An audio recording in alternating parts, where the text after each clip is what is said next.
pasteur Robert qui a prêché la coordination sur les 5 ministères. Donc, je ne vais pas vous faire le résumé, mais ça a été filmé.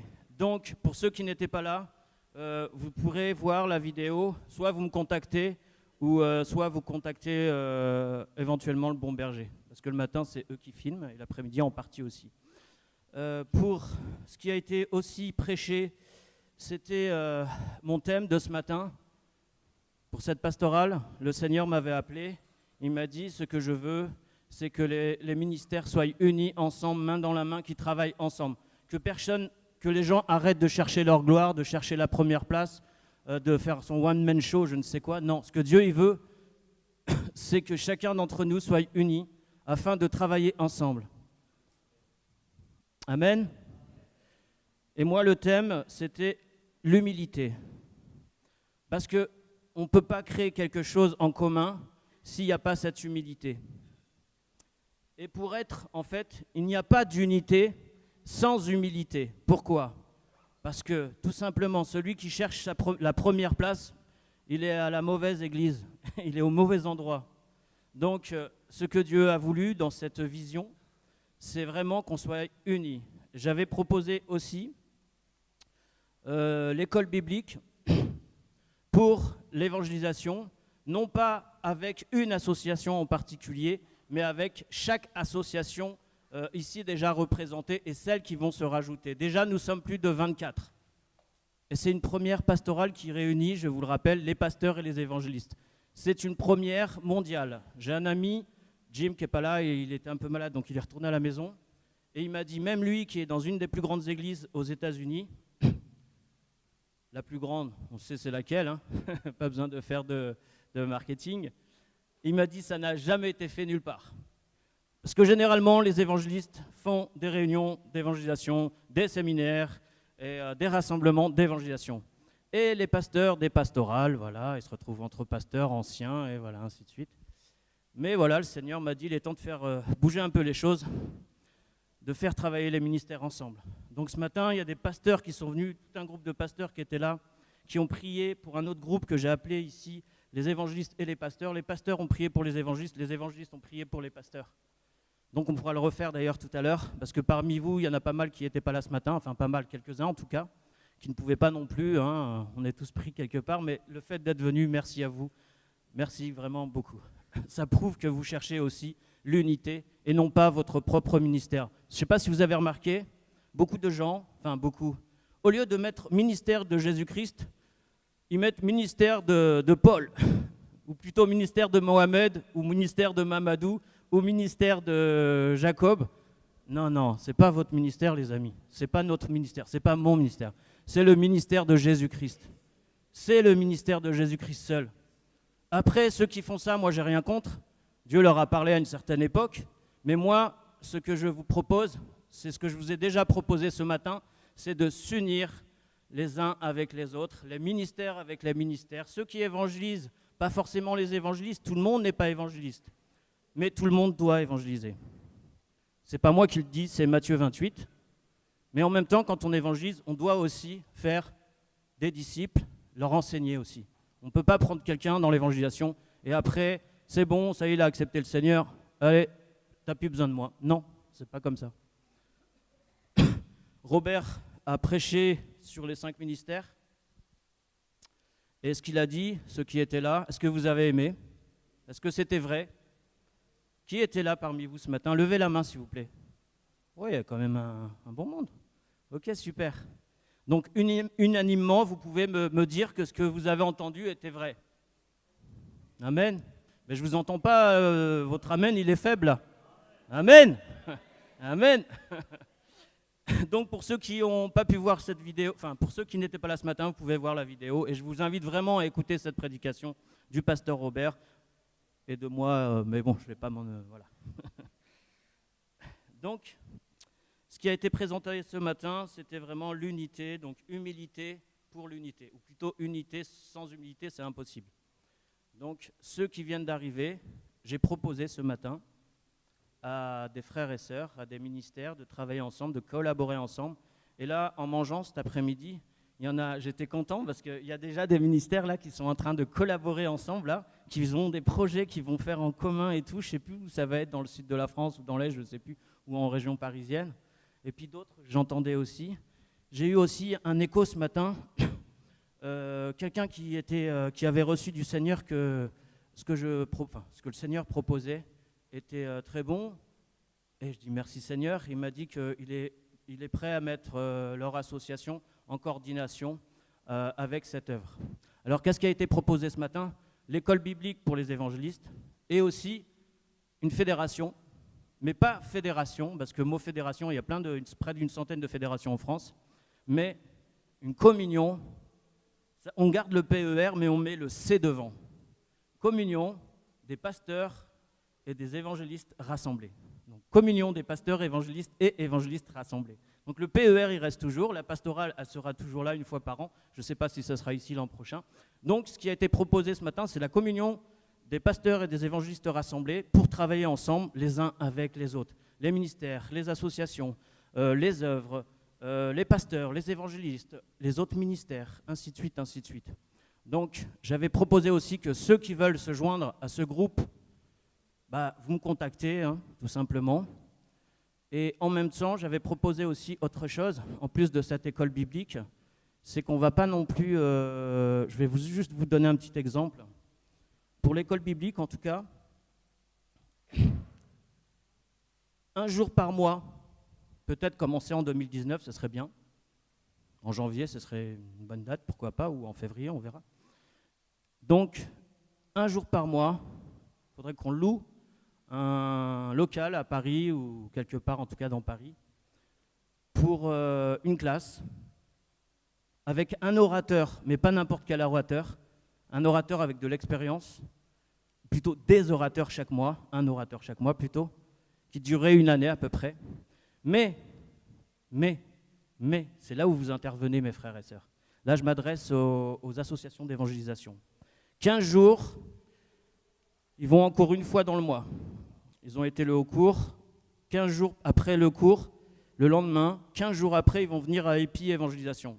Ceux qui évangélisent avec les stands bibliques, qui proclament la parole, ainsi de suite, avec les traités, enfin ainsi de suite. Une fois que les 15 jours sont finis, ils vont aller par exemple avec H24 qui évangélise dans les métros. Si les associations sont d'accord. Hein. Mais bon, jusqu'à présent, merci Seigneur, tout le monde a répondu présent. Donc 15 jours avec l'équipe d'H24 dans les métros. Donc tout le monde ne pourra pas le faire au début, mais c'est bien, ils sont là pour apprendre. Les frères et sœurs sont là pour apprendre aussi. Après, ils retournent à l'école.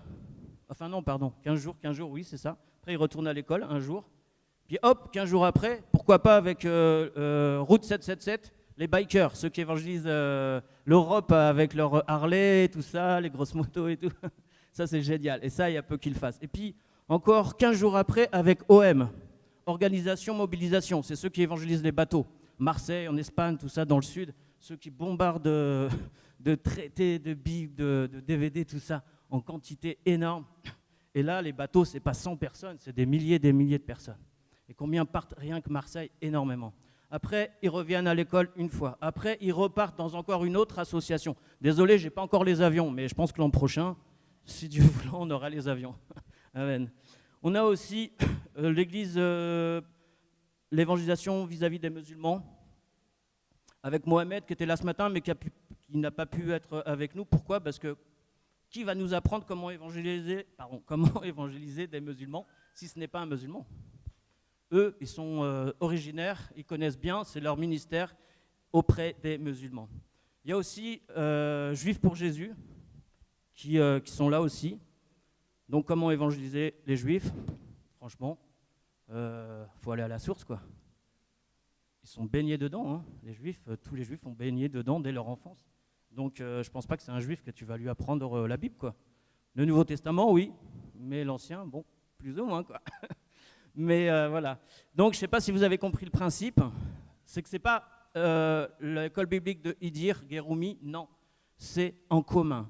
Moi, ce matin, j'ai parlé d'une chose. J'ai dit tout simplement que ce n'était pas non plus la fédération, mais la communion des pasteurs et des évangélistes rassemblés comme une fédération, mais pas une fédération. Parce qu'une fédération, c'est un peu trop gros, c'est comme un gros mot d'ailleurs. Et il y en a tellement. Mais là, ce n'est pas ma fédération, c'est la fédération en commun. C'est-à-dire, tout simplement, la communion en commun, tout simplement parce que vous êtes cofondateurs, vous qui êtes là pour la première fois. Si vous êtes d'accord pour vous réunir, pour vous assembler à cette œuvre, ça fera de vous aussi des cofondateurs. Donc ce n'est pas mon œuvre, c'est notre œuvre que le Seigneur a déposée dans nos cœurs. Donc n'hésitez pas à me rappeler ou à me joindre pour cela. J'aimerais terminer juste avec encore une petite chose que j'ai peut-être oublié de vous dire. Alors il y aura une offrande à 15h, oula, ça va être dur, à 15h30 à peu près. Il y aura une pause à 16h05 à peu près. Petite pause de 15 minutes, par la suite on reprendra à 16h20. Et pendant tout ce temps, il y aura encore des présentations d'œuvres qu'on ne connaît même pas.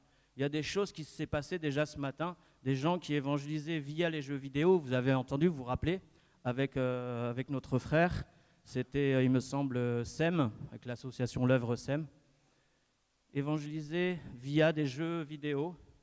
Qui aurait pensé à ça? Ben voilà, lui, il y a pensé. Et ainsi de suite, ainsi de suite. Donc la journée n'est pas finie. Je vous remercie pour votre patience, parce qu'une fois que j'ai le micro, j'ai du mal à le lâcher, j'avoue. Et ainsi que vous tous d'ailleurs, évangélistes et pasteurs. Hein. Donc maintenant, je vais appeler Monsieur Arnaud Lenné, un frère. Ah, Arnaud, viens s'il te plaît. C'est un frère que j'ai connu, on peut l'applaudir.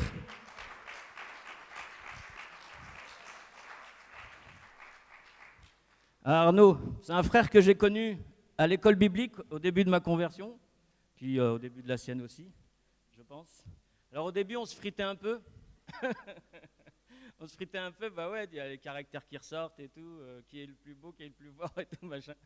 Et donc du coup, après, par la suite, on est devenus amis. Et comme quoi, hein. Et du coup, voilà, il va nous donner son témoignage. Et c'est un témoignage fort. Comme j'ai dit ce matin, les évangélistes, ils reviennent de loin. C'est pour ça qu'ils ont à cœur tant les âmes, en fait. Voilà, je vous remercie. Tiens, mon frère. Fais gaffe, la dernière fois que je devais donner mon témoignage, ça a duré 1 heure. Non, on va faire vite. Bon, c'est pas trop ma tasse d'être là, mais voilà, des fois on fait pas ça à volonté, on fait ça de Dieu, quoi. Donc, voilà, moi je m'appelle Arnaud, j'ai 52 ans. Je suis originaire de Normandie.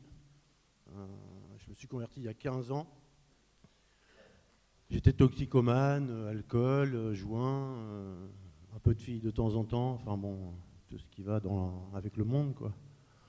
Et j'ai une amie qui s'était convertie et qui me parlait de Jésus, mais bon, moi Jésus, ça ne me parlait pas, quoi.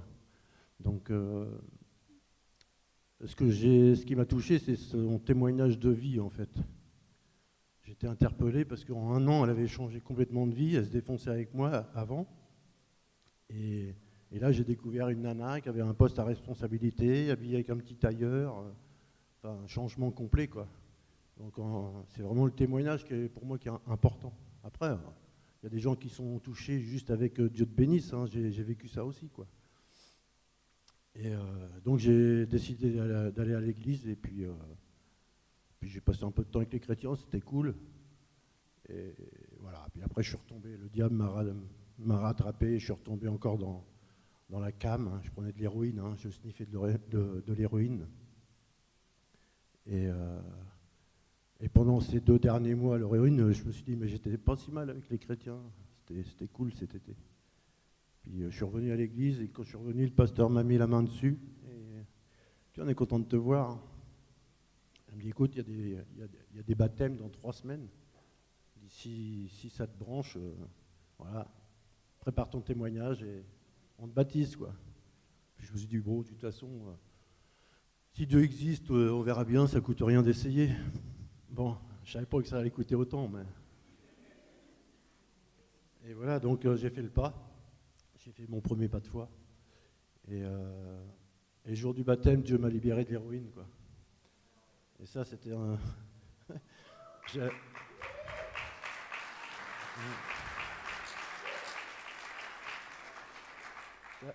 Et ça, c'était, je m'en suis pas rendu compte. Hein. Souvent, pour déconner, je dis, l'eau s'est mise à bouillir, mais en fait, il s'est rien passé. Le vieux toxico est resté au fond de l'eau et voilà, le nouveau Arnaud est né de nouveau, quoi.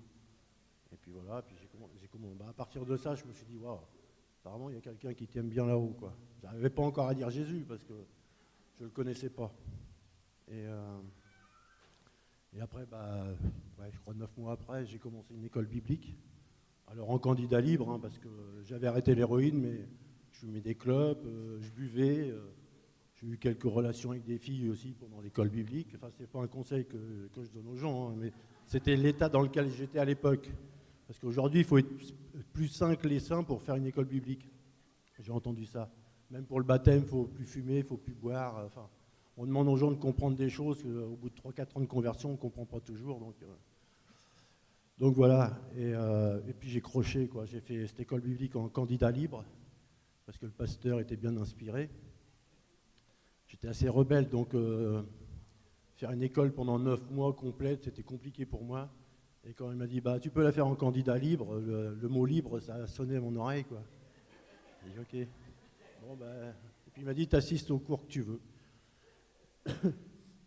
Et puis je cherchais plus ou moins du boulot, mais en fait, quand je suis allé à la NPE, la fille, elle me dit, vous faites quoi, vous voulez faire une formation de quoi? J'ai eu une école biblique.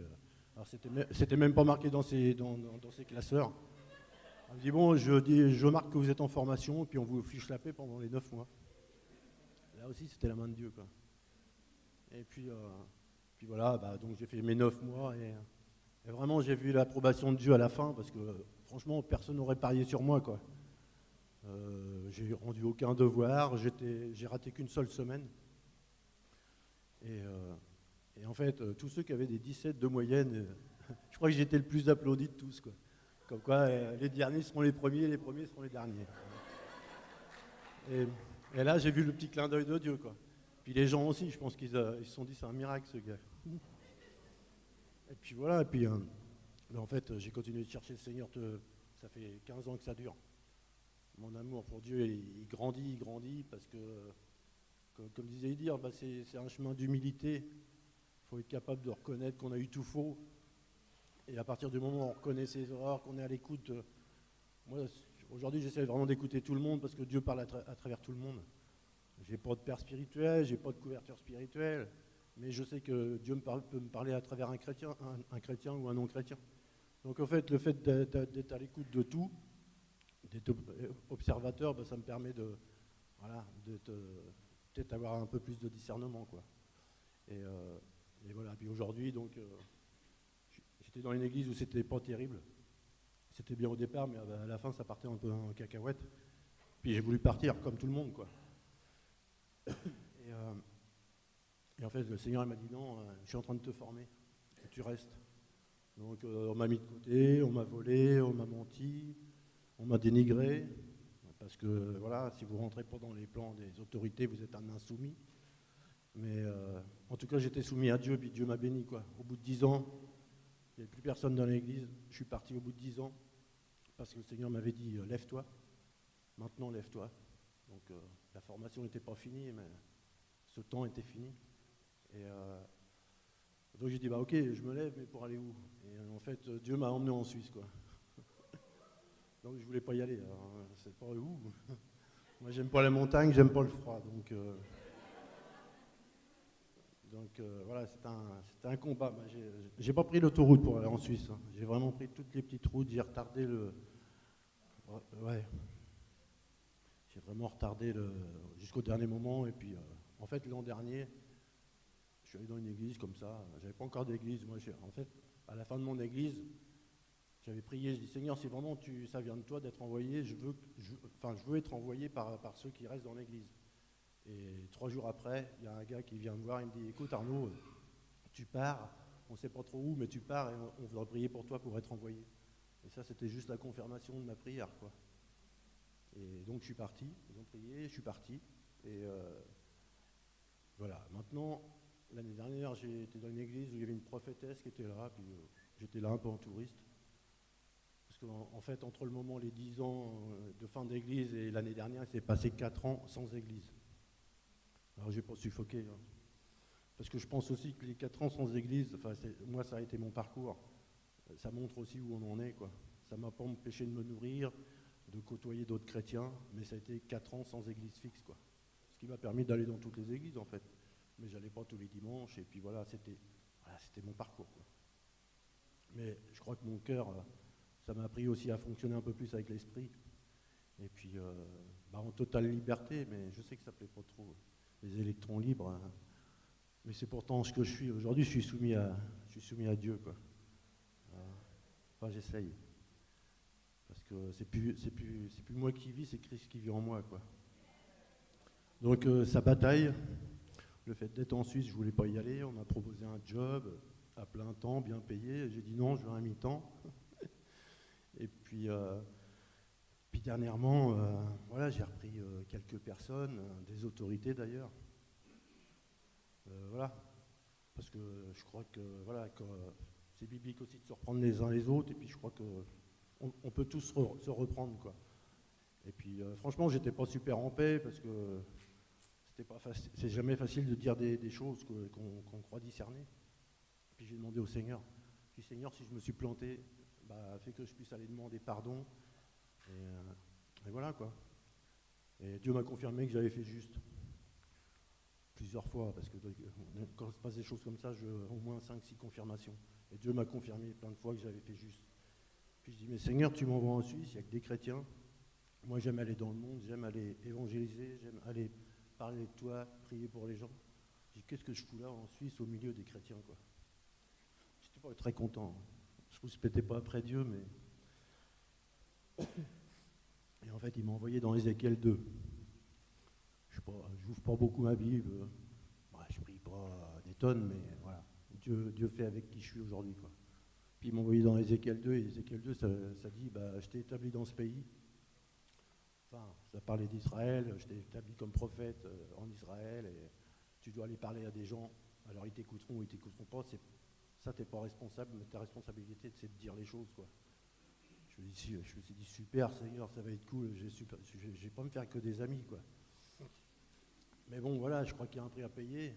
Dieu m'a formé, Dieu m'a préparé pour ça. Alors, même si je déteste faire ça, c'est comme monter sur une estrade, c'est pas mon kiff. Mais voilà, je pense que je vais obéir à Dieu, et puis voilà, puis on verra la suite, quoi. En tout cas, aujourd'hui, je suis ultra béni. Hier, je veux revenir sur l'évangélisation, parce qu'on dit souvent, moi on me dit, ouais, t'évangélises chez les motards. Je ne crois pas qu'il y ait un milieu, on ne soit pas spécialement appelé dans un milieu. Là, je pense que quand on fait ça, on limite Dieu, en fait. Moi, je me suis retrouvé avec des homosexuels, des chefs d'entreprise, des médecins, et en fait, j'évangélise tout le monde. Pourquoi ? Parce que c'est le Saint-Esprit qui fait. Donc lui, il sait. La dernière fois, j'étais à une table avec une dizaine de personnes, il y avait 2 filles homo, il y avait un gars qui avait bossé dans une multinationale, il y avait des artistes, il y avait une dame qui travaillait dans une banque à haut niveau. Puis voilà, puis j'ai témoigné de Jésus pendant toute la soirée. Et c'était pas moi, c'était vraiment le Saint-Esprit qui a conduit le truc, parce que au départ, j'ai dit, Seigneur, je parle pas de toi ce soir, ça va trop remuer, quoi. Et puis à un moment, il y a une porte qui s'est ouverte, j'ai dit, bon, on verra bien. Et en fait, personne ne s'est senti jugé ou condamné, parce que je suis parti le Saint-Esprit est parti sur l'amour du Père. L'amour qui ne juge pas et qui ne condamne pas. Et ça, c'était juste énorme. En fait, c'est comme si j'étais dans un coin de la pièce et puis je regardais le Seigneur faire à travers ma bouche, quoi. Et puis à la fin, les gens, quand ils sont capables d'entendre, des gens du monde sont capables d'entendre pendant 2h30 des choses qu'on vit avec Dieu, c'est le Saint-Esprit qui fait ça. Et voilà. Donc, je pense qu'il ne faut pas vous limiter. Dieu, il fait ce qu'il veut, quand il veut, avec qui il veut. Et il n'y a pas de stratégie humaine ou quoi. Je pense que la motivation des gens, on me dit souvent, ouais, mais toi, tu es évangéliste, tu aimes les gens. Je dis, ouais, mais le premier commandement, c'est quoi ? C'est aimer Dieu et aimer son prochain comme soi-même. Aujourd'hui, je m'aime bien. Enfin, j'aime la personne que Dieu a fait de moi. Ce qui me permet d'aimer les autres sans les condamner, sans les juger, parce que sans Dieu, je serais pire qu'eux, quoi. Donc voilà. Alors voilà, je vous encourage à juste à trouver votre identité en Christ, parce qu'une fois qu'on sait qui on se sent bien. Je sais que je suis la personne que Dieu a toujours voulu que je sois, quoi. Et ça, ça donne une paix, un équilibre, et puis voilà, puis on sait qu'on est à la bonne place, quoi. Voilà, soyez bénis. On peut l'applaudir bien fort, s'il vous plaît. Bien sûr, le Seigneur, mais rappelez-vous, le Seigneur ne fera rien sans vous. Hein ? Bien sûr, Dieu est tout-puissant, il fait ce qu'il veut avec qui il veut, mais comme je l'ai dit ce matin, c'est horizontal et vertical. Hein ? Donc oui, gloire à Dieu, et merci Seigneur pour notre frère Arnaud.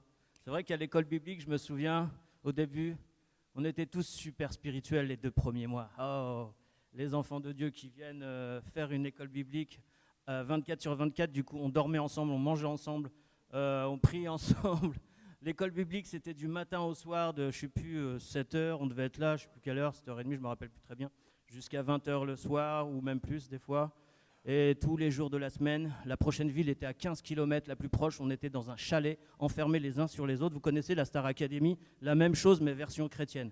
Et franchement, quand on est sorti de là-bas, moi je suis sorti pour 3 mois après en ville. Waouh, j'avais l'impression d'être arrivé dans un nouveau monde. Je dis, mais qu'est-ce qu'ils ont tous là? Ah, mais comment ils sont maquillés? Les mini-jupes, les trucs et tout. Je dis, mais c'est quoi ça? Tellement on était loin de tout ça, loin du monde. Mais c'était génial. Les 2 premiers mois, c'était beaucoup de... Si je me souviens, mon frère Arnaud, c'était, oui, qui était le plus spirituel et tout. Ça, c'est les 2 premiers mois. Après, les clans, ils commencent à se former. Et puis là, les spirituels, il n'y en a plus beaucoup, en fait. Mais ça, c'est normal quand on est frité et qu'on dort, qu'on mange, qu'on vit ensemble 24/24 toute l'année. Je peux vous dire que là, on voit vraiment qui est qui. Bref. Merci Arnaud encore une fois. Maintenant, je vais présenter, je fais un petit bond dans mon programme. Je vais présenter le frère, justement, je parlais des bateaux tout à l'heure. Martin Delange, s'il te plaît, si tu peux venir. On peut l'applaudir bien fort. Alors, c'est organisation, mobilisation. Tu nous en parleras un peu plus. Merci. Merci, Dave. Bonjour à tous. Je m'appelle Martha et je suis sud-africaine comme Jacques. C'est le genre très très bien. Je suis là depuis 2012. On apprend le français. Le français, c'est un travail en cours. Il continuait toujours d'apprendre le français. Ce n'est pas facile pour les gens comme nous. Je travaille avec OM il y a 25 ans, à peu près. On a parti avec notre travail dans le pays de Turquie. Et on a fait l'implantation de plusieurs de l'église au l'est de la Turquie. Mais notre relation avec la police en Turquie, c'est pas bien toujours et ils nous expulsaient en 2006. Et depuis 2012, on a commencé à travailler auprès le turcophone en France. Est-ce que nous avons une carte à là-bas? Je ne savais pas. Il sera, oui, encore d'arriver. Est-ce qu'il y a des gens qui ne connaissent pas l'association OM, Opération Mobilisation? Vous ne connaissez pas Opération Mobilisation? C'est très triste. Hein? D'accord, c'est une association mondiale, une mission mondiale qui travaille dans 110 pays autour du monde avec envers 3000 de missionnaires. Nous avons un grand bateau qui s'appelle Logos Hope, avec 350 de jeunes hommes ou jeunes filles qui travaillent dans ce bateau. Ils traversent tout le monde, ils partagent les bonnes nouvelles avec porte à porte. Et en France, nous avons aussi une équipe de 45 personnes qui travaillent dans plusieurs endroits dans le pays, la France, avec plusieurs types de ministères. Et moi, je m'occupais avec l'implantation de l'église autour de turcophones, de gens qui parlaient turc. Il y a environ 1 million de Turcs qui travaillent ou qui vivent en France. Et maintenant, il y a une petite équipe qui s'occupait avec l'implantation de l'église auprès des gens turcs. Et je peux vous prouver, le Seigneur était en cours de faire son travail auprès des turcophones. Pourquoi? Parce que nous avons un vrai musulman, ancien musulman turc ici avec nous. Il est un chrétien missionnaire et il s'appelle Alper. Alper Kalkar misschien moet zijn. Oui, Alper est un vrai turc. Il s'est occupé avec le travail de il apprend le français aussi. Il y a juste quelques mois, il était arrivé en France pour apprendre le français et il va travailler avec nous dans l'équipe. Maintenant, autour de la France, il y a plusieurs de l'église, comme vous pouvez voir dans la carte, à partir de Bordeaux jusqu'à Rouen, jusqu'à Strasbourg, ici en Paris, il y a 2 cultes turcs qui étaient les chrétiens qui ont une vision de partager la bonne nouvelle avec les turcophones, les gens qui parlent turc.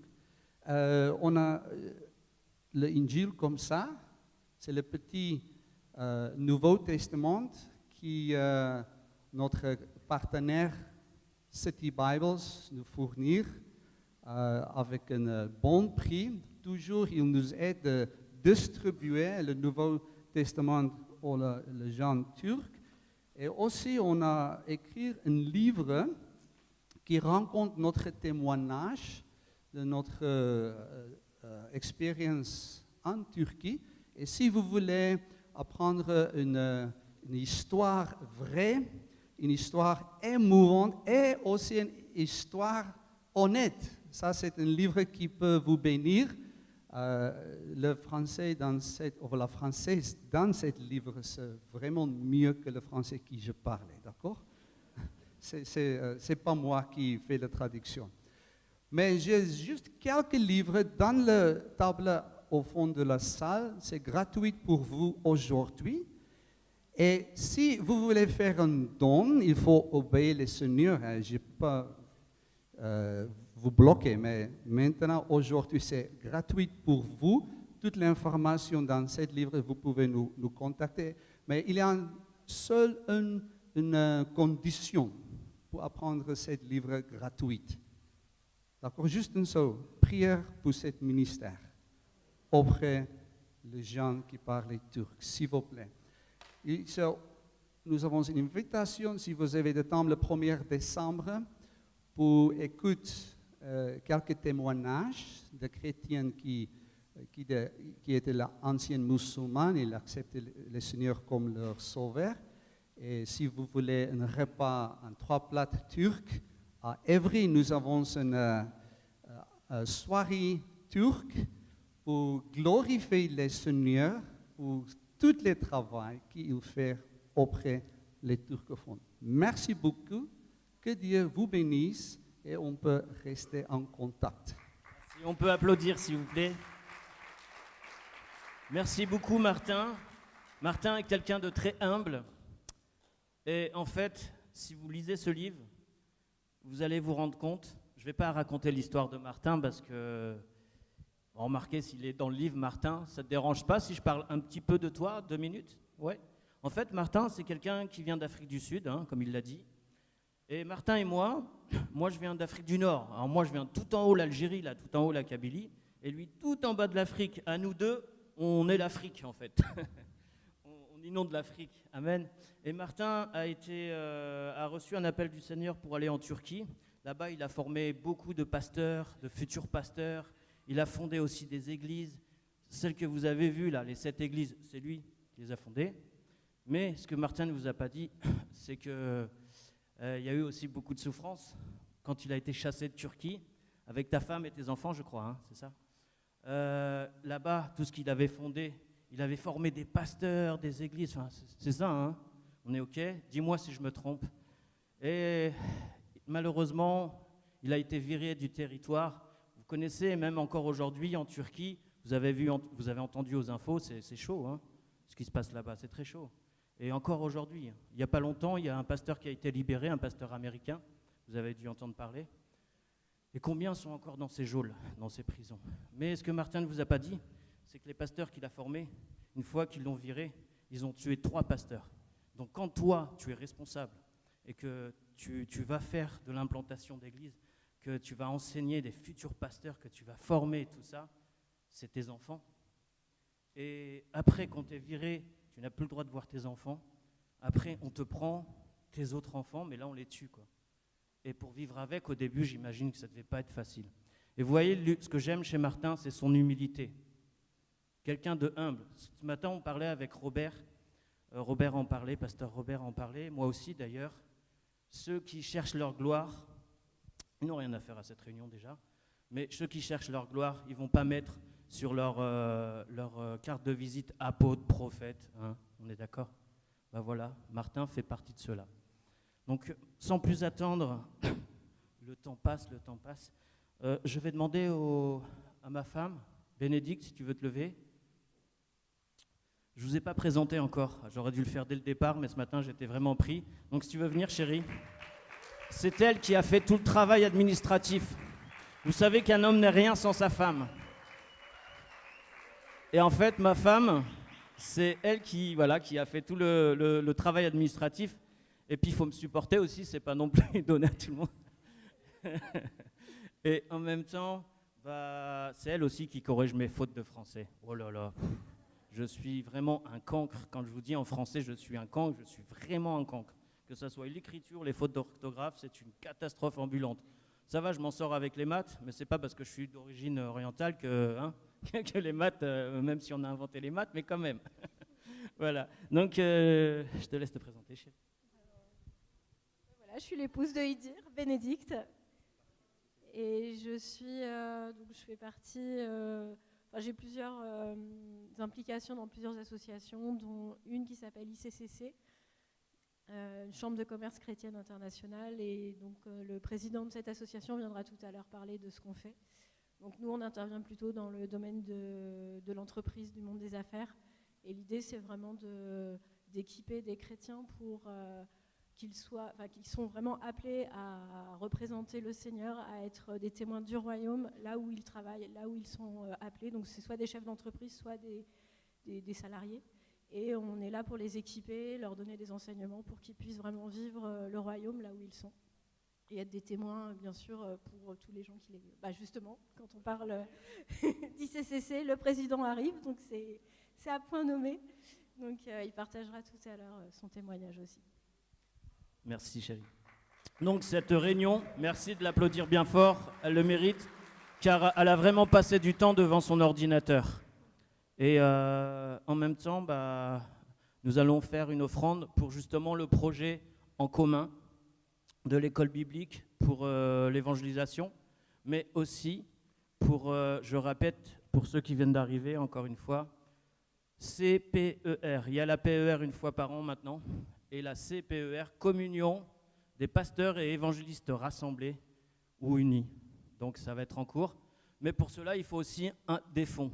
Que ce soit pour l'école biblique, pour louer un local, même une fois par mois, toute la journée, je peux vous dire que ce n'est pas gratuit à Paris. Et comme on veut être neutre vis-à-vis, parce que quand c'est dans une église, le problème qui se passe, c'est que dans une église, les gens vont confondre, ils vont dire, bon voilà, c'est cette église qui s'occupe de ça, donc c'est pas neutre, quoi. Mais tandis que quand c'est dans un local, un lieu, des bureaux, où c'est pas une église, là, ça devient plus neutre. Mais pour ça, bien sûr, ça coûte.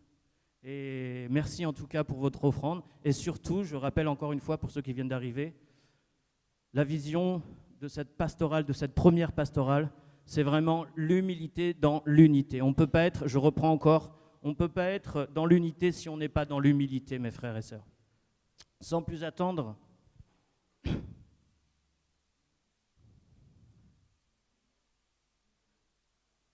je vais demander à...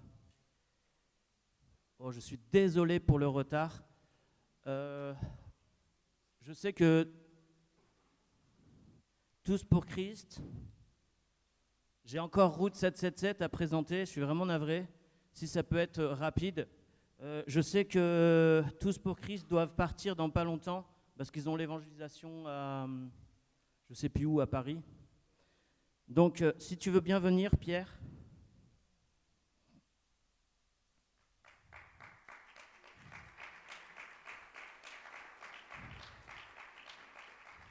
te laisse le micro.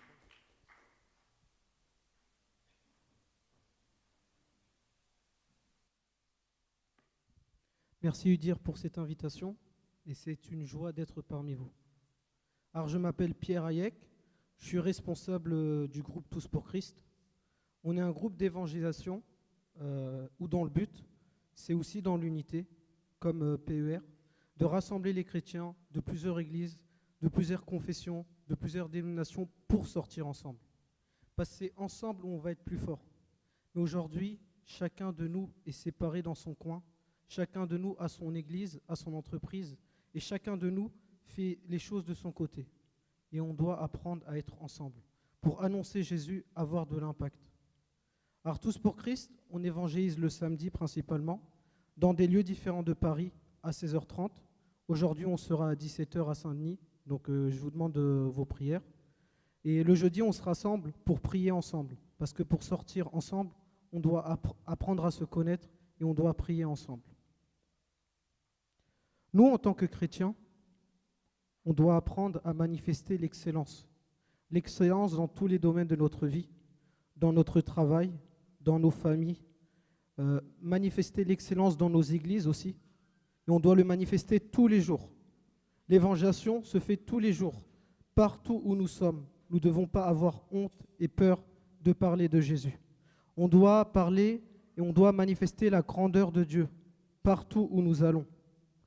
Nous devons, quand nous parlons, quand nous disons des messages, quand nous prêchons, quand nous évangélisons, qu'il y ait une certaine consistance, qu'il y ait une certaine profondeur, qu'il y ait une certaine empreinte divine pour que le monde reconnaisse que Jésus est Dieu, que Jésus est vivant, que Jésus existe, que Jésus est en nous. Dieu nous a donné quand même le Saint-Esprit. Il me l'a donné, il vous l'a donné, il l'a donné à chacun de nous. Et le Saint-Esprit, c'est la capacité illimitée de manifester Jésus sur cette terre. C'est la capacité de pouvoir guérir, c'est la capacité de pouvoir chasser des démons, c'est la capacité de pouvoir manifester l'excellence. Mais on n'y arrive pas très bien aujourd'hui. On n'y arrive pas très bien. Parce qu'on a besoin de Dieu. J'ai besoin de Dieu. Nous avons besoin de Dieu. On a besoin de retourner vers Jésus, de regarder Jésus, de contempler Jésus. Et lui, il va imprimer dans nos cœurs son fardeau. Il va imprimer dans nos cœurs. Il va nous donner son cœur. Il va nous donner son esprit. Il va nous remplir. On a besoin de Jésus pour avoir un certain zèle pour annoncer Jésus. Aujourd'hui, si on regarde des statistiques, il n'y a pas beaucoup de chrétiens qui évangélisent. Et en réalité, si on connaît Jésus vraiment, si on possède le Saint-Esprit, Dieu va forcément nous donner ce zèle à annoncer Jésus. On aura forcément une compassion des âmes envers les autres. Et si on fait des statistiques, très très peu de chrétiens évangélisent et annoncent le nom de Jésus. Donc aujourd'hui, l'Église doit revenir vers Dieu. Nous devons revenir vers Dieu. Nous avons besoin de Dieu. On parle de l'unité. Nous devons être unis. Nous devons être unis ensemble, mettre notre ego de côté. Mais le problème aujourd'hui, c'est que sans Dieu, nous ne pouvons pas être unis. Parce que être unis, c'est aimer l'autre. Aimer l'autre, c'est possible seulement par le nom de Jésus. En revenant vers Jésus, Jésus va nous donner la capacité de ne plus regarder à nous-mêmes, mais à regarder vers l'autre, à regarder vers notre frère, à regarder vers notre sœur, à regarder vers les SDF de la rue, à regarder vers tout le monde. Et on a besoin de Dieu. Aujourd'hui, on évangélise, mais on n'est pas crédible. Parce que nous, en tant que chrétiens, on est divisés. Et les hommes et le monde voient, quand on parle de christianisme, qu'on est chrétien, qu'on croit en Jésus, les gens, ils sont perdus. On doit apprendre à s'aimer les uns les autres, arrêter de rechercher son propre intérêt, l'intérêt du ministère, l'intérêt de sa vie, l'intérêt de ses entreprises, mais rechercher l'intérêt de l'autre. Et tout se fera par l'amour. Jésus, il est venu sur ce monde pour aimer les autres, pour ne pas chercher à être servi, mais pour servir l'autre. Et nous, en tant que frères et sœurs, quelles que soient nos églises, quels que soient nos ministères, nous devons apprendre à nous aimer, à nous soumettre les uns envers les autres. Je vais bientôt terminer, je ne vais pas être très long. Les apôtres, ils étaient dans la chambre haute. Ils ne regardaient pas qui est Pierre, qui est Jean, qui est ceci, qui est cela. Ils se soumettaient les uns les autres. Ils recherchaient la face de Dieu ensemble. Et c'est ensemble, en recherchant Dieu, dans le jeûne, dans la prière, que le Saint-Esprit est descendu. Et 12 disciples ont changé l'humanité. Donc Dieu nous a donné une grande responsabilité, mes frères et sœurs, c'est de changer l'humanité. On a une lourde tâche. La tâche de l'humanité est entre nos mains. Donc aujourd'hui, payons le prix. Venons vers Jésus, apprenons à nous aimer les uns les autres et apprenons à travailler ensemble. Soyez abondamment bénis.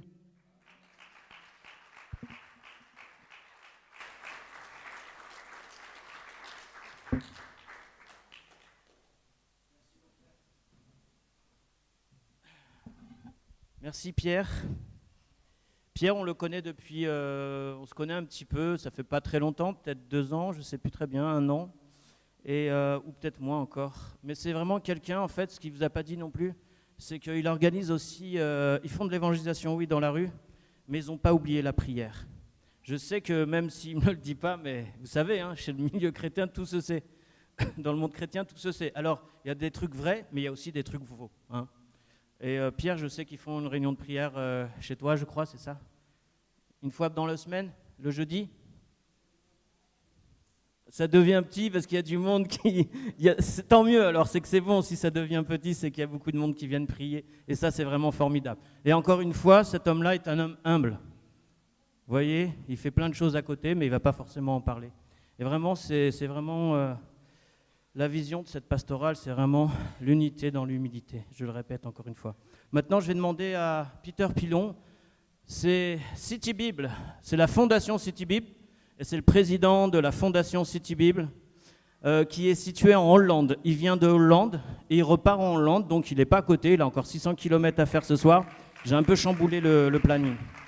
Oh, merci Peter. C'est Peter Pilon qui vous a offert ce sac que vous avez. Ceux qui n'ont pas le sac bleu, levez la main s'il vous plaît, pour qu'on vienne vous le donner. Ok, restez avec la main levée, s'il vous plaît. Merci. Bonjour.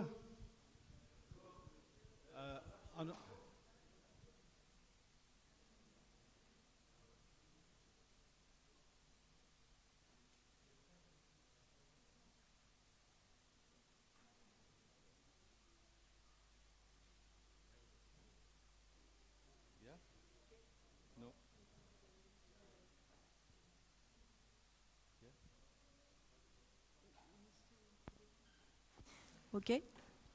Okay. My name is Peter Pilon and my wife Els from the Netherlands. Mon nom est Peter Pilon et ma femme Els des Pays-Bas.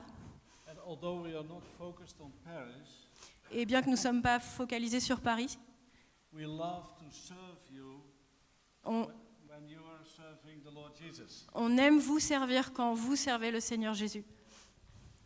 We want to serve you with His word. Et on veut vous servir avec sa parole. Because the word of God will never return in vain. Parce que la parole de Dieu ne va pas retourner en vain. This is the first slide. Yes. May I have the next slide? I will tell you something about our ministry. Donc je vais vous expliquer des choses de notre ministère, Our dream, nos rêves, our vision, our product. notre vision, nos produits, Finally, how we work et finalement comment nous travaillons and how we can serve you. et comment nous pouvons vous servir. Next slide. The Lucas Foundation was established in 1993 Donc la fondation Lucas a été fondée en 1993 and the City Bible Foundation in 2009. et la fondation City Bible en 2016. Today we print in 41 languages Aujourd'hui, nous imprimons en 41 langues and have distributed over 3 million copies. et on a distribué plus de 3 millions de copies.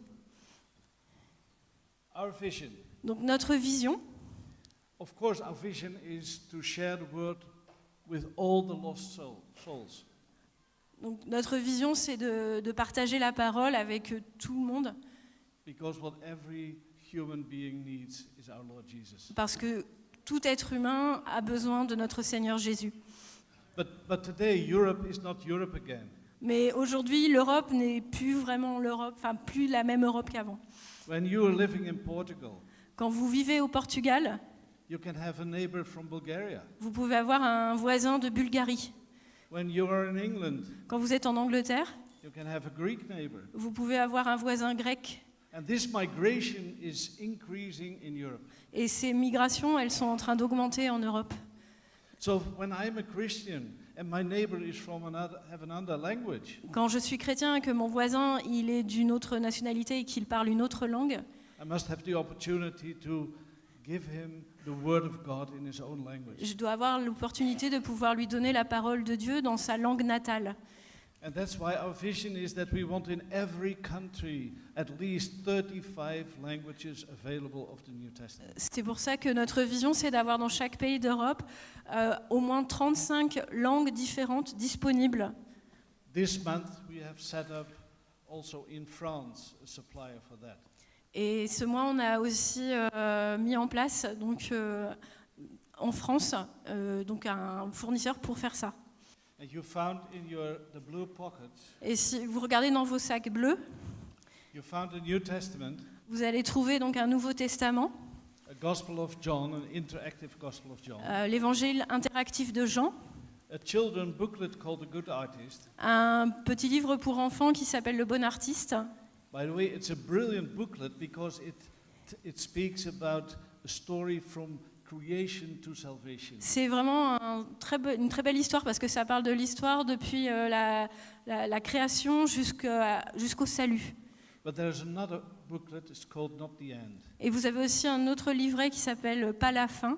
It's for young people who don't believe that God exists. C'est pour les jeunes, plutôt pour les adolescents, pour les jeunes qui ne croient pas que Dieu existe.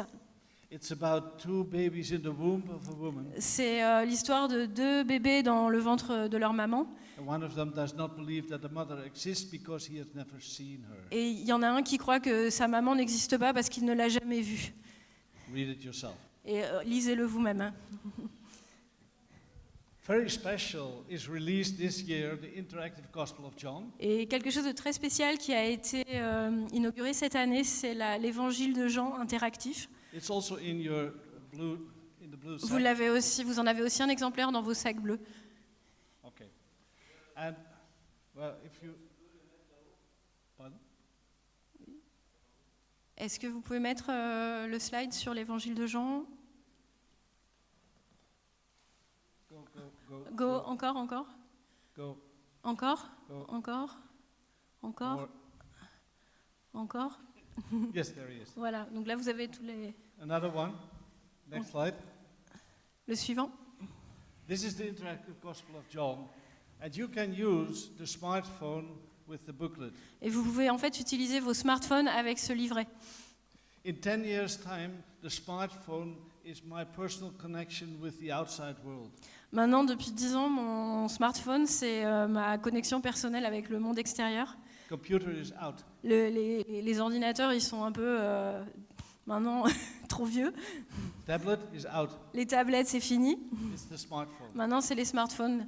So if I want to reach out to young people, Si je veux atteindre des jeunes, and of course also the adults, même aussi bien sûr les adultes, I have to connect with their smartphone. je dois me connecter avec leur smartphone. Just I challenge you to take the booklet. Sorry. I challenge you to take Donc the je vous booklet. défie de prendre ces livrets, Download the app City Bibles. de télécharger l'application City Bible sur vos smartphones. Take your smartphone, keep it above one of the pictures, Vous prenez vos smartphones, vous le mettez au-dessus d'une des images du livret, and you will see a 30 to 40 second frame from the movie Gospel of John. et vous allez voir un extrait de 30-40 secondes du film donc sur l'évangile de Jean. The actors in the movie follow exactly the text of the New Testament. Les acteurs du film suivent exactement le texte du Nouveau Testament. How we work? Et comment nous travaillons? Well, we try to establish in every country in Europe On essaye donc d'établir dans chaque pays d'Europe a representative. un représentant.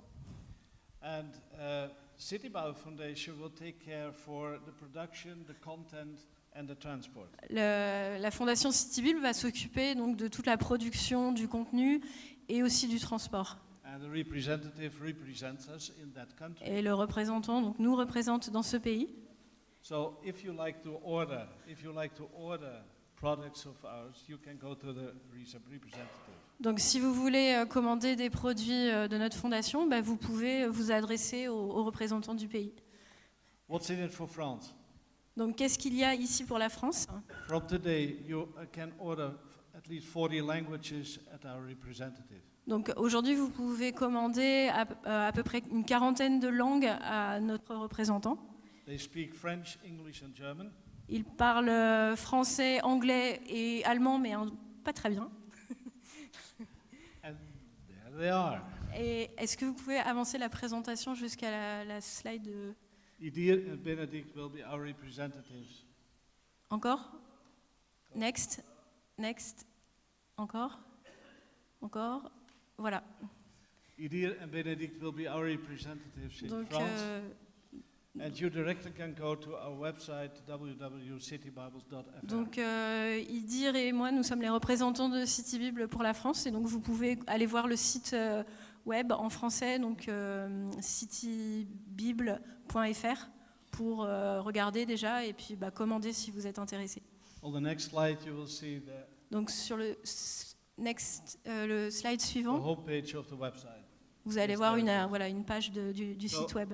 You will find it yourself, Donc, vous pourrez le trouver vous-même.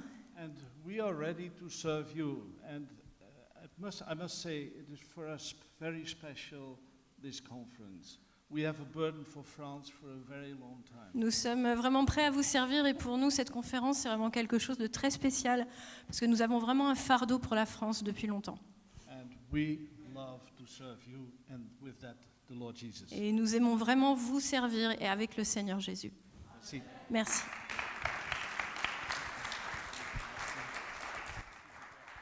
Merci Peter. Alors on peut prier pour Peter, il retourne en Hollande maintenant. Donc c'est un homme humble encore une fois. Il n'y a que des hommes humbles aujourd'hui. Normal, c'est leur rendez-vous. On va prier pour Peter. Si vous voulez bien lever les mains. Parce que ces 3 millions de Nouveaux Testaments qui ont été distribués, c'est pas anodin quand même. Et c'est 500 000 impressions chaque année de Nouveaux Testaments en 50 langues à peu près. Alors merci de prier pour Peter. Prions ensemble, frères et sœurs. Merci Seigneur. Merci Seigneur pour cet homme que tu as levé, Seigneur. De médecin qu'il était, Seigneur, il t'a suivi, Seigneur. Il a laissé de côté, Seigneur, sa médecine, son beau métier, et il t'a suivi toi, Seigneur. Comme Luc, Seigneur, il t'a suivi. Et merci pour cet homme que tu nous as donné pour la France. Pas seulement la France, mais pour le monde entier, car City Bible est déjà présent dans, je crois, 100 pays ou 200, je ne sais plus. Mais merci pour cet homme que tu nous as donné, Seigneur. Nous te remettons cet homme, Seigneur, et aussi son trajet, son retour en Hollande. Et nous bénissons la Hollande, Seigneur, que nous n'oublions pas. Nous le bénissons, ainsi que sa femme, au nom de Jésus-Christ. Amen. Amen. Merci, Seigneur. Hey, thank you. Wow, j'ai encore du retard. Donc,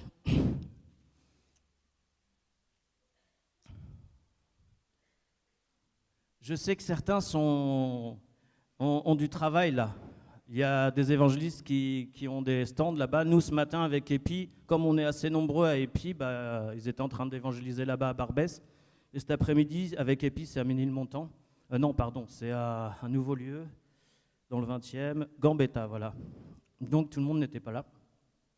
Maintenant, je vais demander à notre frère Semayas.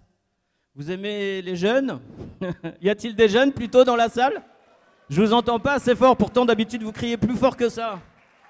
Amen. Hey.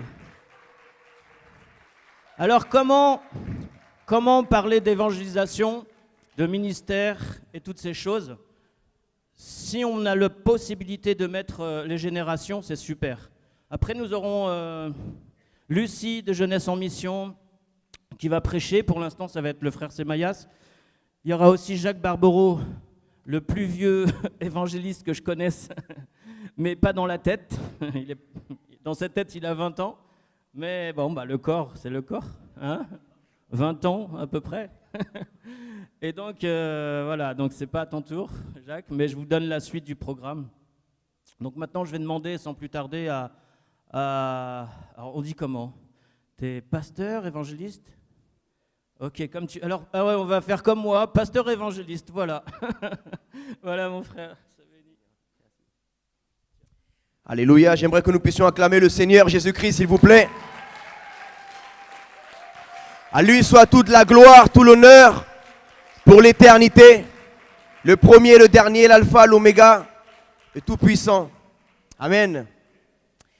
Je me présente, je suis votre serviteur, Semaïas. Alors Semaïas, beaucoup se posent la question, qu'est-ce que ça veut dire Semaïas? Semaïas, ça vient de l'hébreu. Vous trouverez ça dans votre Bible, dans le livre de Rois. Ça vient de Shemaya, en hébreu, qui signifie celui qui écoute, écouter de Dieu. Alors, je suis par la grâce de Dieu pasteur de l'église H24 pour Jésus, qui se trouve à Porte de Lila, mais également fondateur de l'école d'évangélisation H24 pour Jésus, qui est de la semaine du lundi au vendredi, qui a pour but de rassembler des chrétiens de différentes églises afin de les former dans l'évangélisation. Ce n'est pas une école d'évangélistes, c'est une école d'évangélisation. Pourquoi? Parce que nous ne formons pas des évangélistes, mais nous recevons également des pasteurs, des prophètes, des apôtres, et nous les encourageons à évangéliser. Amen. Vous savez, nous croyons que seulement les évangélistes doivent évangéliser. Mais quand nous lisons notre Bible, nous voyons qu'avant que notre Seigneur Jésus-Christ monte à la gloire de Dieu le Père, il a parlé aux 11, parce que Judas n'était plus là, ils étaient 11. Et il leur a dit, allez, faites de toutes les nations des disciples, annoncez la bonne nouvelle à toute la création. Et parmi les 11, il y avait l'apôtre Pierre, le pasteur Pierre. Il y avait peut-être Jean, qui avait sûrement un appel plus d'évangéliste. Il y avait Jacques, il y avait, pas Jacques Barbero, hein, Jacques, un autre Jacques, un autre. Et il y avait d'autres apôtres qui avaient sûrement un appel de prophète, un ministère différent. Mais tous étaient appelés à évangéliser. Et c'est ça que je remarque de jour en jour, c'est que, en fait, même si tu n'es pas appelé au ministère pastoral, cela ne t'empêche pas de t'occuper d'une âme. Tu peux t'occuper d'une âme, même si tu n'as pas l'appel pastoral. Tu la diriges vers l'église et tu peux lui donner ton temps. Mais si tu n'es pas évangéliste, toi qui es pasteur, tu peux évangéliser. Je compare beaucoup cela, c'est que, par exemple, si tu es un docteur, tu es habitué à être dans un hôpital, à sauver des vies. Cela ne t'empêche pas d'aller à la boulangerie acheter du pain et de faire à manger chez toi. Ce n'est pas pour autant que tu es un cuisinier. Si tu cuisines, tu n'es pas un cuisinier. Mais à ce moment-là, tu cuisines. Mais ça ne veut pas dire que tu es un cuisinier. Si tu vas peut-être faire quelque chose, passer le balai, cela ne veut pas dire que tu es forcément une femme de ménage ou un homme de ménage. Mais à ce moment-là, tu fais l'œuvre de balayer et de nettoyer. Et c'est ça, en fait, dans le ministère. En tant que pasteur, je me rends compte dans nos églises d'un besoin. Je vois qu'il y a un besoin en tant que pasteur dans nos églises. Beaucoup de chrétiens dans nos églises sont frustrés. Aujourd'hui, je viens parler d'une vérité que nous sommes en train de vivre non seulement en France, mais dans le monde entier. Beaucoup de pasteurs avons peut-être oublié pourquoi Dieu nous a appelés à être pasteurs. Dieu nous a appelés à être pasteurs pour aider chaque chrétien à rentrer dans son appel, à rentrer dans son ministère, et non pas à faire des adeptes dans une église et à faire des simples membres dans une église. Amen. Nous voyons trop de chrétiens frustrés dans nos églises qui ne s'identifient pas dans le ministère de la louange, qui ne s'identifient pas dans le ministère du multimédia, qui ne s'identifient pas dans l'accueil. Et il se dit, ben c'est quoi mon ministère? Donc je n'ai pas de ministère, je n'ai pas d'appel. Parce que peut-être que je n'ai pas le temps de venir le samedi à l'évangélisation. Le dimanche, je ne sens pas de m'investir peut-être dans la caméra, dans la louange, dans l'accueil. Alors ça veut dire que je n'ai pas de ministère. Et beaucoup de chrétiens sont frustrés dans nos églises. Ils lisent la Bible, ils vont aux réunions de prière, ils vont aux études bibliques, mais ils sont frustrés. Et beaucoup de chrétiens quittent justement les églises parce qu'ils ne trouvent plus leur place dans l'église. Et c'est à nous, pasteurs, de nous pencher sur ce besoin alarmant. Pourquoi est-ce que quelqu'un va voir ailleurs? Parce que tu n'es pas en train de répondre à un besoin que cette personne a. Nous devons écouter le peuple. Nous devons nous intéresser aux brebis. Qu'est-ce que tu penses? Comment tu vois les choses? Qu'est-ce que tu aimes faire? Dans quoi? C'est ça le rôle d'un berger. C'est accompagner la brebis à s'épanouir en Jésus-Christ. Amen. Alors je me suis penché là-dessus et j'ai dit, Seigneur, qu'est-ce que nous devons faire, nous les pasteurs, pour répondre à ce besoin? Et c'est justement ça que le Seigneur m'a amené à faire, c'est commencer une école d'évangélisation. Alors nous évangélisons du lundi au vendredi. Il y a différents responsables qui non seulement évangélisent, mais aussi forment à l'évangélisation. Il y a deux façons de former quelqu'un. Il y a la théorie et la pratique. Moi, je donne un peu de théorie parce que pour moi, chaque chrétien a le berger qui est Jésus, mais a également son berger, son pasteur qui lui enseigne la parole de Dieu. Donc mon rôle, comme ce n'est pas ma brebis, c'est de le former dans le terrain, de le capaciter dans le terrain, avec l'expérience que par la grâce de Dieu j'ai pu acquérir sur le terrain. Jésus a dit, enseignez-leur ce que je vous ai enseigné. Moi, Jésus m'a appris à évangéliser, donc je me dois d'apprendre à évangéliser, même s'il est pasteur, apôtre, prophète, docteur. Parce que le pasteur va me transmettre ce que Jésus lui a appris en tant que pasteur. Le prophète va m'enseigner ce que Jésus lui a appris en tant que prophète. Le docteur, l'enseignant, va m'enseigner ce que Jésus lui a enseigné. Il va donner gratuitement ce qu'il a reçu gratuitement. Et moi, en tant que pasteur évangéliste, je me dois de transmettre ce que Jésus m'a transmis gratuitement. Nous sommes là? Alléluia. Donc, nous évangélisons du lundi au vendredi et nous soutenons les personnes en tant que personnes. Nous avons tous un appel, nous avons tous des talents différents, nous avons tous des dons spirituels différents. Je ne peux pas tous vous envoyer dans les métros parce que ce n'est pas forcément votre appel. Je ne peux pas vous envoyer dans les bateaux forcément vous tous parce que ce n'est pas forcément votre appel. Je ne peux pas tous vous envoyer dans les prisons ou dans les hôpitaux ou dans les centres commerciaux, dans les universités parce que chacun est unique. Dis à ton voisin, tu es unique. Tu n'es pas l'unique. L'unique c'est Jésus, mais tu es unique. Il n'y a personne comme toi dans la terre. Tu es unique. Et nous voyons ça dans la Bible, c'est très biblique. Dieu n'a pas demandé à Noé de construire un temple de Salomon. Dieu n'a pas demandé à Moïse de construire une arche. Dieu n'a pas demandé à Abraham de délivrer le peuple d'Israël en Égypte. Dieu n'a pas demandé à Joseph de battre Goliath. Dieu n'a pas demandé à Isaac d'aller à la croix. Vous savez, nous tous avons reçu une mission particulière sur la terre. Et comme disait le pasteur Idir, c'est vrai, j'aimerais honorer Jacques Barbero qui est un homme de Dieu et il m'a transmis ce fardeau également d'évangélisation lorsque je me suis formé également à une école biblique qui s'appelle Sixième Force. Et il faisait partie des professeurs avec beaucoup d'autres comme Saïdou Jibou, comme d'autres pasteurs, d'autres évangélistes. Et ils m'ont transmis également, chacun transmet, il transmet ce fardeau à la prochaine génération. Et j'admire ce ministère de une Bible par foyer et les 24 heures de la Bible une fois par an. Et nous devons tous apporter ce que Dieu veut apporter à travers nous. Ici, nous avons tous Jésus-Christ, je le crois. Jésus est la lumière du monde. Si Jésus vit en toi, donc la lumière est en toi. Mais la Bible dit que la lumière n'est pas faite pour être mise sous la table. Elle est faite pour être mise au-dessus de la ville, pour éclairer toute la ville. Alors pourquoi je ne te vois pas? Pourquoi je ne vois pas assez de chrétiens dans les rues de France? Dans les écoles, je ne vois pas de chrétiens. Dans les universités, dans les prisons, dans les hôpitaux. Oui, il y en a. Mais par rapport à 65 millions d'habitants, c'est très peu, mes frères et sœurs. Nous devons nous réveiller. Nous devons nous réveiller. Comme a dit le frère Arnaud, tu dois trouver ton identité en Christ. N'essaye pas d'être comme Billy Graham. Tu n'es pas Billy Graham. Je ne suis pas Billy Graham. Je ne suis pas Reinhard Bonnke. Je ne vais pas aller faire des croisades d'évangélisation au Nigeria. Ce n'est pas mon appel. Ce n'est pas ton appel.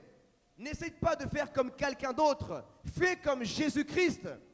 C'est lui l'exemple. N'essaie pas de faire comme le prédicateur du moment. N'essaie pas de faire comme le pasteur du moment. Le pasteur du moment passera. Le prédicateur du moment passera. Billy Graham est passé. Reinhard Bonnke est passé.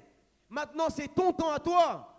C'est ton temps à toi. Et ton temps passera. Mais avant que ton temps ne passe, transmets ce que Dieu t'a transmis. Évangélise, mets le feu, mets le réveil. Témoigne de ce que tu as vécu avec Jésus. Témoigne de ce que Jésus a fait dans ta vie. Témoigne de ce que Jésus-Christ, notre Seigneur, a fait il y a 2000 ans en Israël à la croix. Je crois que nous, les chrétiens, nous nous sommes trompés lorsque nous avons dit oui à Jésus. Beaucoup de chrétiens ont lu les caractères gras en taille 20, taille 18. Oui, vous recevrez la vie éternelle, vous aurez des demeures dans le ciel. Ça, c'est accepter Jésus comme sauveur. Mais beaucoup de chrétiens dans nos églises ne sont pas nés de nouveau. Et n'ont pas encore accepté Jésus comme Seigneur. Et tu sais pourquoi beaucoup de chrétiens dans nos églises sont endormis, non seulement dans l'évangélisation, mais dans la prière, et ils ne prient plus. Trop de chrétiens n'ont pas de vie de prière. Et c'est grave, je tire la sonnette d'alarme. Trop de chrétiens ne lisent plus la Bible. Trop de chrétiens, nous n'évangélisons plus. Parce que nous ne sommes pas en train de sentir cette responsabilité. Vous voyez pourquoi l'apôtre Paul a particulièrement marqué l'Europe et le monde entier à travers son ministère. Parce qu'il n'a pas expérimenté Jésus en tant que maître, en tant que Jésus comme Jean, comme l'apôtre Pierre. Eux, ils l'ont connu comme le berger, le maître. Mais l'apôtre Paul, il s'est fait tomber du cheval. Il a connu Jésus en tant que Seigneur. Et mon désir, c'est que l'Église de France puisse expérimenter Jésus, le Seigneur. Tu sais quoi? Tu n'es pas qu'un serviteur. Un serviteur sert quand il veut. Un serviteur, si son maître lui dit « sers », le serviteur peut dire « non, j'ai pas envie de servir aujourd'hui ». Et c'est ça que font les chrétiens. Le Saint-Esprit te dit d'évangéliser, de gagner une âme. Et tu ne le fais pas. Mais attends, tu crois que Jésus te demande « est-ce que tu peux le faire, s'il te plaît ?» C'est un ordre. On appelle ça les commandements. Il te commande quelque chose. Mais quand tu te vois comme un esclave de Dieu, ça change tout. Parce qu'un esclave ne fait plus sa volonté, mais il fait la volonté de son Seigneur. Amen. Vous savez que même si tu ne veux pas, tu es un esclave. Je te l'assure. Soit tu es esclave du péché, soit tu es esclave du Saint-Esprit, de la sainteté de Dieu. Soit tu es esclave du diable, soit tu es esclave de Jésus. Il n'y a que deux chemins. Alors choisis le bon Seigneur. Tu seras toujours un esclave. La différence, c'est qu'en Jésus, tu es esclave, mais tu as reçu une liberté de fils. Tu as un héritage d'enfant. Tu es un enfant et tu as choisi d'être esclave par ta propre volonté. Alors que quand tu étais esclave du péché, eh bien tu étais esclave et tu n'étais pas libre. Tu essayais de te délier de cela, mais tu n'arrivais pas. Jésus a racheté notre âme. Il a payé le prix pour toi. Par amour à toi, il t'a aimé. Il a cru en toi quand personne ne croyait en toi. Tes parents ne croyaient plus en toi. Est-ce que tu l'as oublié? Est-ce que tu as oublié que ta femme ne croyait plus en toi? Que ton mari ne croyait plus en toi? Tes enfants ne croyaient plus en toi? Mais Jésus a cru en toi. Et il croit encore en toi.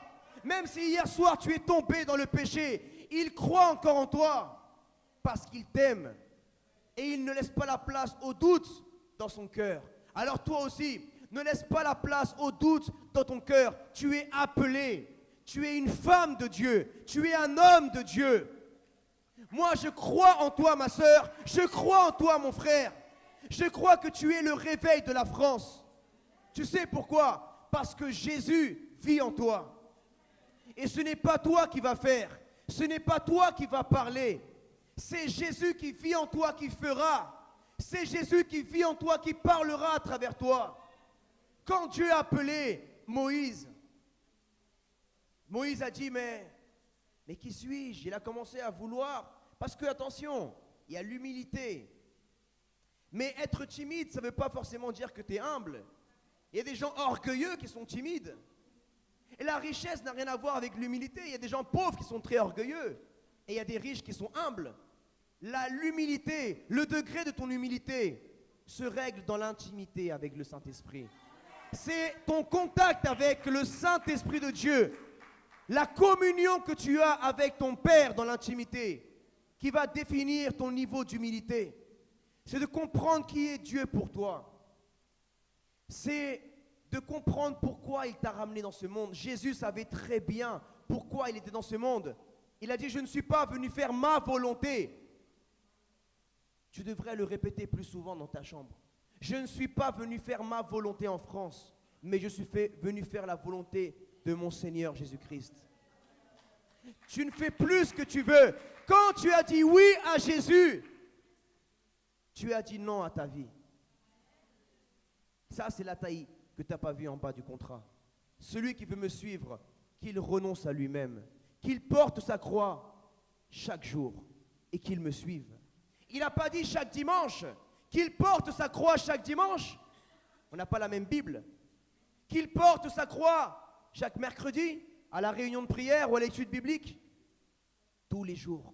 Voilà pourquoi le ministère s'appelle H24, parce que H24 c'est tous les jours. Le diable, il est H24 pour égarer des âmes en enfer. Il est H24 pour briser les foyers, pour provoquer des maladies. Il est H24 pour faire le mal. Et quand Dieu a appelé Moïse, il voulait montrer une preuve d'humilité. Oui, Moïse était l'homme le plus humble de toute la face de la terre. Mais à ce moment-là, il s'est trompé. Parce que si Dieu te dit, montre-toi, et toi tu veux faire le humble, tu te caches, tu es en train de désobéir au Saint-Esprit. Il y a un temps où Dieu va te dire, attends, je te forme, reste là. Mais il y a un temps où Dieu va te dire, va, montre-toi. Il y a un temps où Dieu va te dire, va te cacher. Et il y a un temps où Dieu va te dire, va te montrer. Moïse a passé 40 ans en train de se cacher, de se préparer. Dieu l'a façonné. Et il y a un temps où Dieu l'a dit, c'est bon, va, montre-moi à travers toi. Ce n'est pas va, montre-toi, c'est va me montrer à l'Égypte à travers toi. Qui a vu le Père ici dans cette salle? Personne n'a vu le Père. Seul le Fils qui est dans le sein du Père a fait connaître le Père. Et Christ, notre Seigneur, le Fils de Dieu, est l'image visible du Dieu invisible. S'il ne se serait pas montré physiquement, personne n'aurait connu le Père. En vérité, le Père s'est fait connaître il n'y a que 2000 ans. Parce qu'avant, il ne connaissait pas le Père. Il connaissait qu'un créateur, qu'un juge. Mais il s'est fait connaître à travers son Fils. Qui a vu Jésus ici? Physiquement, personne ne l'a vu. Personne n'a 2000 ans ici. Mais nous sommes l'image visible du Christ invisible. Alors si la France doit voir Christ, il va le voir à travers toi. Mais si toi, tu es toujours là en train de te cacher, en train de dire non, je suis humble, je suis timide. Non, la timidité n'est pas de Dieu. Est-ce que Dieu est timide? Est-ce que tu vois dans le fruit de l'esprit, dans Galates 5, 21, 20, est-ce que tu vois la timidité, l'amour, la bonté? Non, Dieu n'est pas timide. Tu n'as pas reçu un esprit de timidité, mais de puissance. Amen. Dieu a dit à Moïse, qui a donné la bouche à l'être humain? Qui t'a donné la bouche, mon ami?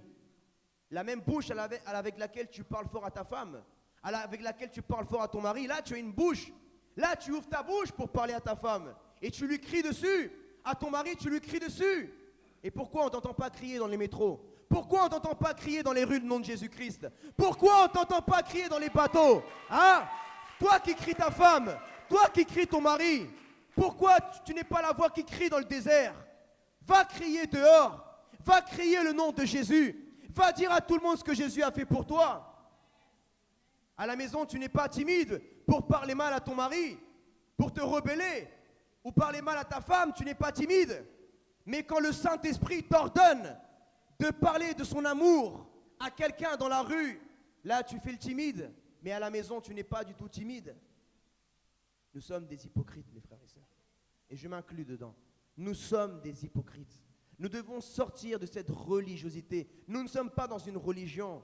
Nous sommes dans la vie éternelle. Adam n'a pas perdu une religion chrétienne. Adam a perdu la vie. Nous avions été séparés de notre Père à cause du péché. Nous avons été réconciliés avec Dieu notre Père par son Fils Jésus. Adam avait péché une seule fois et un seul acte de désobéissance a suffi pour séparer éternellement l'humanité de Dieu le Père. Mais un seul acte d'obéissance par le second Adam a suffi pour réconcilier l'humanité avec Dieu lui-même. Est-ce que tu vas garder une si grande vérité pour toi? Est-ce que tu vas garder une telle pierre précieuse pour toi? Ce vaccin qui peut sauver, guérir l'humanité, tu vas le garder pour toi? Est-ce que nous allons être égoïstes en cherchant des prétextes? Non, mais ce n'est pas mon appel d'évangéliser. Moi, je suis pasteur. Ça, c'est les brebis qui évangélisent. Mais moi, mon berger, Jésus-Christ, m'a enseigné que le berger va devant les brebis. C'est à nous, les pasteurs, d'enseigner nos brebis comment faire. Nous devons montrer l'exemple. Est-ce que tu serais plus pasteur que Jésus, le pasteur des pasteurs?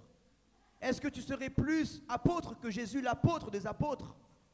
Eh bien, Jésus, s'il y aurait eu des costards, ouais, il aurait prêché dans les synagogues en costard. Mais une fois sorti de la synagogue, il enlève sa cravate et il va dans les rues guérir les malades, chasser les démons, prêcher l'évangile. Le même Jésus qui avait un ministère d'itinérant de synagogue en synagogue les samedis. Et il avait aussi un ministère, un plus grand ministère, dans les rues d'Israël, tous les jours, du lundi au dimanche. Il a dit, je travaille encore puisque mon Père travaille, moi aussi je travaille. Alors toi, puisque ton Père travaille à l'heure où je te parle, pourquoi est-ce que tu te reposes? Nous, notre Shabbat, c'est l'éternité. Amen. Notre Shabbat, c'est lorsque nous allons être éternellement avec Jésus dans la gloire de Dieu le Père. Mais pendant que nous sommes sur terre, nous devons travailler. Tout à l'heure, je disais à mon frère, on n'a pas le temps. On n'a pas le temps. Toi, tu crois que tu as le temps. Voilà pourquoi on dort. Parce qu'on croit qu'on a le temps. Ma sœur, on n'a pas le temps. Mon frère, on n'a pas le temps. Toi, tu crois que tu as le temps parce que tu ne vois pas le temps comme Dieu. Toi, tu vois le temps chronos. Le temps passé, présent, futur. Mais Dieu voit le temps aion, le temps éternel. Un jour, c'est comme 1000 ans. 1000 ans, c'est comme un jour. Un jour que tu perds, c'est 1000 ans que tu as perdu. Tu aurais pu sauver des âmes, même 10 minutes. Excusez-moi de vous le dire et de parler de cela, mais je veux vous montrer une image pour que vous preniez prendre conscience. Parfois, on passe 10 minutes, 20 minutes, pour certains, c'est même 1 heure, aux toilettes. Tu perds 1 heure de ton temps aux toilettes, une demi-heure de ton temps aux toilettes. Mais quand Dieu te dit, va évangéliser mon fils en bas de ton quartier, 20 minutes, tu ne le fais même pas. Tu es là sur ton téléphone, tu vas Instagram, Facebook, aux toilettes. Mais quand Jésus te dit, va prêcher 15 minutes, va parler de moi 15 minutes en bas de chez toi, tu ne le fais pas. Mais quand ta chair te demande de faire quelque chose, tu le fais. Et après, tu viens faire le spirituel. Non, mais le Saint-Esprit ne m'a pas encore révélé. D'aller...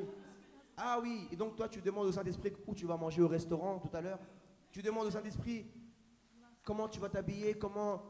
Tout tu demandes au Saint-Esprit. Il y a des choses, mes frères et sœurs, que nous devons cesser de faire les soi-disant spirituels. Nous sommes spirituels. Nous devons obéir. N'attends pas que Jésus t'appelle. Jésus t'a déjà appelé il y a 2000 ans. Ça fait 2000 ans Jésus t'a appelé. Et toi, tu es encore là à me dire, mais j'attends l'appel de Dieu dans ma vie. Je vais terminer avec ce passage, mes frères et sœurs. Amen. 2 minutes. Parce qu'en fait, vous savez quoi, c'est grave. Et j'ai mal dans mon cœur de voir tellement de chrétiens en France, mais si peu dans les rues. Si peu, ça me fait mal, mes frères et sœurs. Ça me fait mal, le christianisme que nous sommes en train de vivre aujourd'hui en France. Ça me fait mal. On parle de réveil. Quel réveil, mon frère? C'est que c'est devenu un slogan, le mot réveil. Un slogan. Comment tu veux réveiller si toi-même tu dors? Tu pries même pas quand tu manges. Tu pries même pas le matin quand tu te réveilles. Tu me parles de réveil. Réveille-toi d'abord. Mets ton réveil à 6 h du matin, à 5 h du matin. Lève-toi avant le soleil. Paye le prix dans le spirituel. Je suis un homme d'évangélisation, mais avant tout un homme de prière. Tu ne peux pas, mon frère, ma soeur, aller si tu n'as pas une intimité avec le Saint-Esprit de Dieu, dans le lieu secret, Jésus lui-même se levait tôt les matins. Les grands hommes de Dieu, Abraham, Moïse, Jésus, se levaient tôt le matin pour aller à la montagne. Les plus grands sacrifices de l'histoire dans les montagnes sont faits tôt le matin. Apprends à te réveiller tôt le matin, avant le soleil, et à prier, à intercéder, à adorer ton Seigneur. Amen. Je vais finir avec cela. Amen. Alléluia. Et je vais lire la lettre aux Romains, chapitre 5, verset 6. En effet, alors que nous étions encore sans force, Christ est mort pour des pécheurs au moment fixé. À peine mourrait-on pour un juste, peut-être accepterait-on de mourir pour quelqu'un de bien. Mais voici comment Dieu prouve son amour envers nous, alors que nous étions encore des pécheurs. Christ est mort pour nous. Puisque nous sommes maintenant considérés comme justes grâce à son sang, nous serons à bien plus forte raison sauvés par lui de la colère de Dieu. En effet, si nous avons été réconciliés avec Dieu grâce à la mort de son Fils, lorsque nous étions ses ennemis, nous serons à bien plus forte raison sauvés par sa vie maintenant que nous sommes réconciliés. Bien plus, nous plaçons notre fierté en Dieu par notre Seigneur Jésus-Christ, par qui nous avons reçu la réconciliation. Je veux te donner ton ministère, toi qui pries depuis des années pour ton ministère. Ton ministère est le ministère de la réconciliation. Voici ton ministère. Et passe une excellente après-midi. Soyez bénis. On peut l'applaudir bien fort. Merci Seigneur, merci frère Semayas.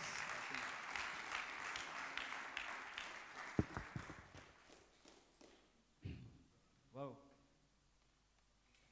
Oui, il faut aussi des jeunes qui se lèvent, quitte à crier, à hurler.